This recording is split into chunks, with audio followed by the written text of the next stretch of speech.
പ്രിയ സ്നേഹിതരെ, ഇന്ന് ഞാൻ പറയാൻ പോകുന്ന ഒരു അടിപൊളി കഥയിലേക്ക് എന്റെ എല്ലാ പ്രിയപ്പെട്ടവരെയും സ്വാഗതം ചെയ്യുന്നു.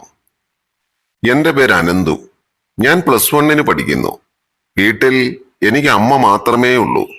അമ്മയുടെ പേര് ശ്രീകല. ഞാൻ 4ാം ക്ലാസ്സിൽ പഠിക്കുമ്പോഴാണ് ഒരു സൈലന്റ് അറ്റാക്കിലൂടെ അച്ഛൻ ഞങ്ങളെ വിട്ടുപിരിഞ്ഞു പോയത്. അമ്മയ്ക്കിപ്പോൾ 38 വയസ്സ് പ്രായമുണ്ട്. അച്ഛൻ അമ്മയെ പ്രേമിച്ച് വിവാഹം കഴിച്ചതാണ്. രണ്ടുപേരുടെയും വീട്ടുകാർക്ക് എതിർപ്പായിരുന്നു. ഗത്യന്തരമില്ലാതെ ഒരു സുപ്രഭാതത്തിൽ അച്ഛനും അമ്മയും കൂടി ഒളിച്ചോടുകയായിരുന്നു. അതുകൊണ്ട് എന്തു പറ്റി? രണ്ടുപേരുടെയും ഒറ്റ ബന്ധുക്കൾ പോലും ഞങ്ങളോടധികം അടുപ്പമുണ്ടായിരുന്നില്ല. അമ്മയ്ക്ക് വീടിനടുത്ത് തന്നെയുള്ള ഒരു സഹകരണ ബാങ്കിലായിരുന്നു ജോലി. അച്ഛൻ ആ ബാങ്കിലെ ബോർഡ് മെമ്പർ ആയിരുന്നു. അങ്ങനെയാണ് അച്ഛന്റെ മരണശേഷം അമ്മയ്ക്ക് അവിടെ ക്ലർക്കായിട്ട് ജോലി കിട്ടിയത്. വർഷങ്ങൾ കഴിഞ്ഞപ്പോൾ സീനിയോറിറ്റി വെച്ച് അമ്മ ഇപ്പോഴവിടുത്തെ സെക്രട്ടറിയാണ്. ആറ്റിങ്ങൽ പാലോട് എന്ന സ്ഥലത്താണ് ഞങ്ങൾ താമസിക്കുന്നത്. അമ്മയെക്കുറിച്ചൊന്ന് വർണ്ണിക്കുകയാണെന്നുണ്ടെങ്കിൽ അമ്മയെ കാണാൻ നല്ല ഭംഗിയാണ്.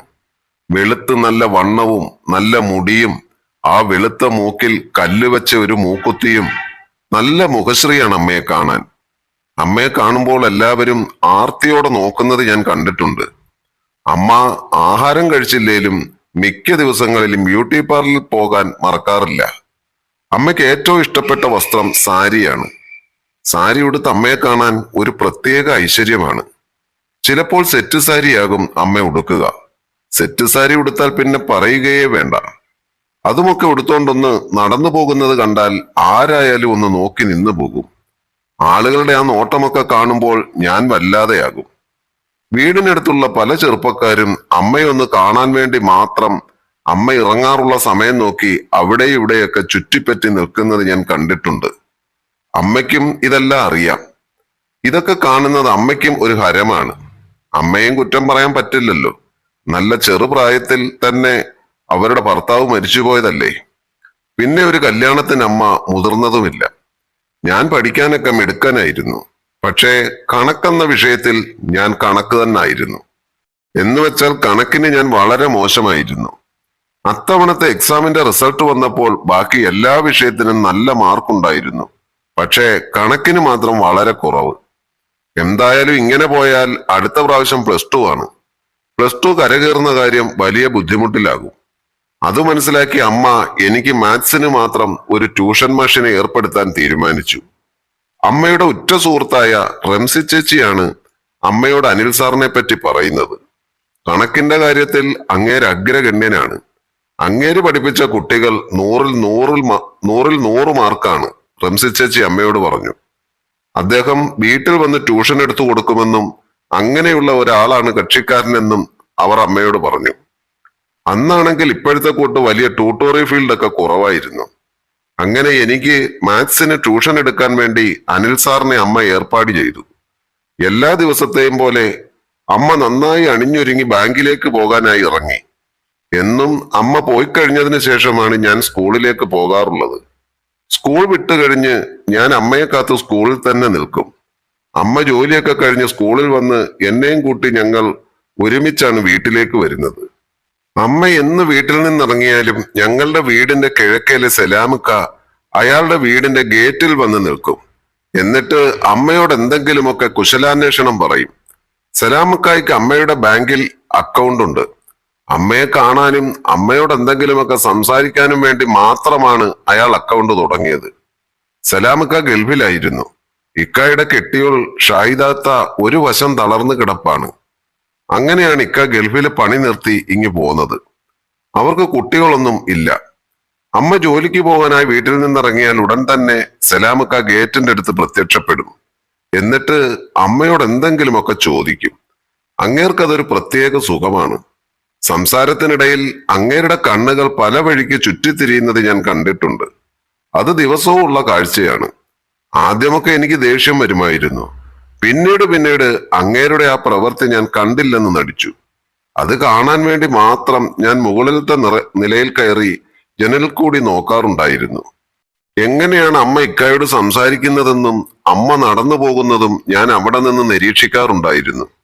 സലാമക്കായ്ക്കെങ്ങാനും അമ്മയെ ഭാര്യയായി കിട്ടിയാൽ എന്തായിരിക്കും അമ്മയുടെ അവസ്ഥയെന്ന് ഞാൻ പലപ്പോഴും ആലോചിച്ചിട്ടുണ്ട്. തെറ്റാണെന്നറിഞ്ഞിട്ടും ഇത്തരത്തിലുള്ള ചിന്തകൾ പലപ്പോഴും എനിക്കുണ്ടാകും. പിന്നെ ഞാൻ ബാത്റൂമിൽ പോയി ആ കാര്യങ്ങൾ മറന്ന് എന്റേതായ കാര്യങ്ങളിൽ മുഴുകും. അമ്മ പോയി കുറച്ചു കഴിഞ്ഞപ്പോൾ എന്റെ കൂട്ടുകാരൻ വിനോദ് സ്കൂളിൽ പോകാനായിട്ട് വന്നു. ഞാൻ വേഗം തന്നെ ഇറങ്ങി കതകെല്ലാം പൂട്ടി സ്കൂളിലേക്ക് പോയി. വൈകിട്ട് അമ്മ എന്നെ കൂട്ടാൻ സ്കൂളിലേക്ക് വന്നു. വീട്ടിലേക്ക് വരുന്ന വഴിക്ക് ബേക്കറിയിൽ കയറി കുറച്ച് ഫ്രൂട്ട്സ് ഒക്കെ വാങ്ങിച്ചുകൊണ്ടാണ് വീട്ടിലേക്ക് വന്നത്. ഇന്നാണ് അനിൽ സാർ ട്യൂഷൻ എടുക്കാൻ വരാമെന്ന് പറഞ്ഞത്. വീട്ടിലെത്തിയ ഉടനെ തന്നെ ഡ്രസ്സ് പോലും മാറാതെ അമ്മ അടുക്കളയിലേക്ക് പോയി ചായ ഉണ്ടാക്കാൻ തുടങ്ങി. ഞാൻ പോയി കുളിച്ച് റെഡിയായി സാറ് വരുന്നത് നോക്കിയിരുന്നു. കുറച്ചു കഴിഞ്ഞപ്പോൾ അമ്മയുടെ മൊബൈലിലേക്ക് ഒരു കോള് വന്നു. അനിൽ സാർ ആയിരുന്നു അത്. സാറ് വീടെവിടെയാണെന്ന് ചോദിച്ചു വിളിച്ചതാണ്. അമ്മ സാറിനോട് എന്നെ റോഡിലോട്ട് ഇറക്കി നിർത്താമെന്ന് പറഞ്ഞു. എന്നിട്ട് എന്നോട് റോഡിൽ പോയി സാറ് വരുന്നുണ്ടോ എന്ന് നോക്കാൻ പറഞ്ഞു. ഞാൻ പോയി റോഡിൽ നിന്നു. കുറച്ചു കഴിഞ്ഞപ്പോൾ ഒരു ജീൻസും ടീഷർട്ടും ധരിച്ച ഒരാൾ 30-35 വയസ്സ് പ്രായം കാണും. മുടിയെല്ലാം വൃത്തിയായി ചീകി വെച്ചിരിക്കുന്നു. അയാളെ കണ്ടപ്പോഴേ എനിക്ക് മനസ്സിലായി ഇതായിരിക്കും അനിൽ സാർ എന്ന്. അയാൾ എന്റെ അടുത്ത് വന്ന് അനന്തു ആണോ എന്ന് ചോദിച്ചു. ഞാൻ അതേ എന്ന് പറഞ്ഞു. എന്നിട്ട് സാറിനോട് വീട്ടിൽ വരാൻ പറഞ്ഞു. സാറ് വന്ന് നിന്ന് ചുറ്റുപാടുമുള്ള സ്ഥലവും മറ്റും നോക്കിക്കൊണ്ട് നിൽക്കുമ്പോൾ അമ്മ അങ്ങോട്ട് വന്ന് സാറിനെ കണ്ടൊന്ന് ചിരിച്ചു. എന്നിട്ട് അകത്തേക്ക് കയറി വരാൻ പറഞ്ഞു. ഞാൻ ഗേറ്റ് അടച്ച് തിരിഞ്ഞു നോക്കിയപ്പോൾ സാർ അമ്മയുമായി അടുത്തടുത്ത് അകത്തേക്ക് കയറുന്നു. വീടിന്റെ പടി കടന്നപ്പോൾ സാറിന്റെ കണ്ണുകൾ എവിടെയാണെന്ന് ഞാനൊന്ന് ശ്രദ്ധിച്ചു. സാറിനെ കസേരയിൽ ഇരുത്തിയ ശേഷം അമ്മ ചായ എടുക്കാമെന്നും പറഞ്ഞ് അടുക്കളയിലേക്ക് പോയി. അമ്മ നടന്നു പോയപ്പോൾ സാറിന്റെ കണ്ണുകൾ അമ്മയുടെ പിന്നഴകിലായിരുന്നു. അമ്മ കണ്ണിൽ നിന്ന് പറഞ്ഞപ്പോൾ സാർ എന്നോട് സ്കൂളിലെ കാര്യങ്ങളൊക്കെ ചോദിച്ചു. അങ്ങനെ ഞങ്ങൾ സംസാരിച്ചുകൊണ്ടിരിക്കുന്നതിനിടയിൽ അമ്മ ചായയുമായി വന്നു. സാറിന്റെ കയ്യിൽ ചായ കൊടുത്തതിന് ശേഷം അമ്മ മറ്റൊരു കസേരയിലോട്ടിരുന്നു. സാർ അമ്മയുടെ വിശേഷങ്ങളൊക്കെ ചോദിക്കാൻ തുടങ്ങി. ഞാൻ മോന്റെ അടുത്ത് സ്കൂളിലെ വിശേഷങ്ങളൊക്കെ ചോദിക്കുമായിരുന്നു. പഠിക്കാൻ അവൻ മോശമൊന്നുമല്ല. ആ, അത് ശരിയാ സാറേ. പക്ഷേ കണക്ക് അവൻ ഒരു ചുക്കും അറിയില്ല. അതുകൊണ്ടാണ് ഒരു ട്യൂഷൻ ഏർപ്പാടാക്കാമെന്ന് ഞാൻ വിചാരിച്ചത്. ആ, ഇനി സാരമില്ല, അവനെ ഞാൻ നോക്കിക്കോളാം, സാറ് പറഞ്ഞു. ഹസ്ബൻഡ് എന്ത് ചെയ്യുന്നു? അല്പനേരത്തെ മൗനത്തിന് ശേഷം അമ്മ പറഞ്ഞു, അദ്ദേഹം മരിച്ചുപോയി. അയ്യോ, ക്ഷമിക്കണം, എനിക്ക് അറിയില്ലായിരുന്നു. ഓ, അത് കുഴപ്പമില്ല സാറേ, അമ്മ വീണ്ടും പറഞ്ഞു. ഞങ്ങൾക്ക് ക്ലാസ് എടുക്കാൻ വേണ്ടി അമ്മ ഒരു മുറി ശരിയാക്കിയിട്ടിട്ടുണ്ടായിരുന്നു. ഞങ്ങൾ രണ്ടുപേരും കൂടി അങ്ങോട്ടേക്ക് പോയി.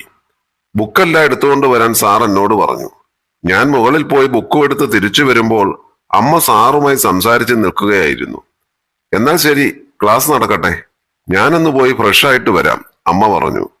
അതും പറഞ്ഞ് അമ്മ ചായ ഗ്ലാസും എടുത്ത് അടുക്കളയിലേക്ക് പോയി. അപ്പോഴും സാറിന്റെ കണ്ണ് ഓടി നടക്കുന്നുണ്ടായിരുന്നത് ഞാൻ ശ്രദ്ധിച്ചു. ഞങ്ങൾ മുറിയിൽ ചെന്നിരുന്ന് സാറ് ടെക്സ്റ്റ് ബുക്കുകളെല്ലാം എടുത്ത് ഒന്ന് മറിച്ചു നോക്കി. അതിനിടയിൽ അമ്മ മുറിയിലേക്ക് കയറിപ്പോകുന്നത് സാറ് കണ്ടു. അമ്മ മുറിയിൽ കയറി വാതിലടച്ചു. കുറച്ചു കഴിഞ്ഞ് തോർത്തെടുക്കാനായി ഹാളിലേക്ക് വന്നു.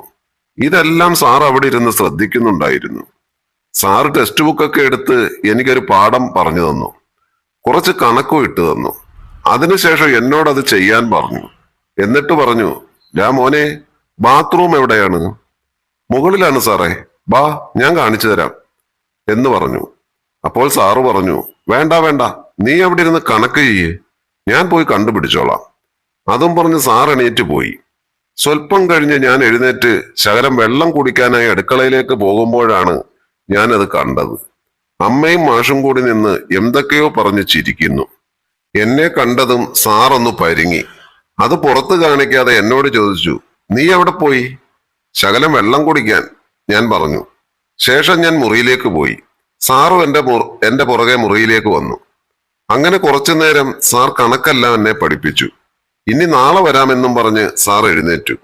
അമ്മയോട് യാത്ര പറഞ്ഞിറങ്ങിയപ്പോൾ അവരുടെ കണ്ണുകൾ കഥ പറയുന്നത് ഞാൻ ശ്രദ്ധിച്ചു. പിറ്റേന്നും പതിവ് പോലെ സാറ് വന്നു. കുറച്ചധികം കണക്ക് എനിക്ക് ഇട്ട് തന്നിട്ട് പറഞ്ഞു, ഞാൻ അമ്മയെ ഒന്ന് കണ്ടിട്ട് ഒരു കാര്യം പറഞ്ഞിട്ട് ഇപ്പോൾ വരാം.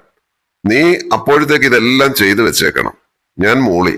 എനിക്ക് കാര്യം മനസ്സിലായി. സാറ് പോയി കഴിഞ്ഞ് എനിക്കൊരു മനസമാധാനവുമില്ല. ഞാൻ പതിയെ എഴുന്നേറ്റ് ശബ്ദമുണ്ടാക്കാതെ അപ്പുറത്തെ മുറിയിലേക്ക് ചെന്നു. സാറിനെ അവിടെ എങ്ങും കണ്ടില്ല. അപ്പോഴാണ് സ്റ്റെയറിന്റെ സൈഡിൽ നിന്ന് ഒരു ശബ്ദം ഞാൻ കേട്ടത്. ഞാൻ അങ്ങോട്ട് പതിയെ നടന്നു ചെന്നു. അവിടെ ഞാൻ കണ്ട കാഴ്ച ഞെട്ടിക്കുന്നതായിരുന്നു. മഴ കാത്തു നിൽക്കുന്ന വേഴാമ്പലിനെ പോലെ അമ്മ സാറിനോട് ചേർന്ന് നിൽക്കുന്നു.